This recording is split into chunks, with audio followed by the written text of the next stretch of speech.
Hello, আসসালামু আলাইকুম viewers. আমি আবারও নতুন কিছু কালেকশন নিয়ে আপনাদের সামনে হাজির হয়েছি আদনান ওড়না ম্যাচিং সেন্টার থেকে। প্রথমেই দেখা যাক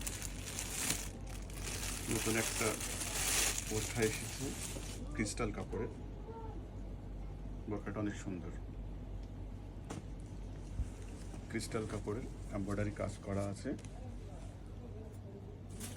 অল ওভার এমব্রয়ডারি কাজ করা আছে, স্টোন গ্যারান্টি আছে, স্লিপের কাজ করা আছে, সুন্দর স্টোনের কাজ করা আছে। এটার কালার আছে 6টা। ভিউয়ার্স, আপনাদের যেটা পছন্দ হবে আপনারা স্ক্রিনশট দিয়ে আমাদের সাথে যোগাযোগ করবেন, আমরা দাম আপনাদেরকে জানিয়ে দেব। এটার সাথে হেজাবটাও আছে, সুন্দর হেজাব, 90 ইঞ্চি হেজাব, 90 ইঞ্চি হেজাব, অনেক বড় হেজাব। আর এক পিস্তল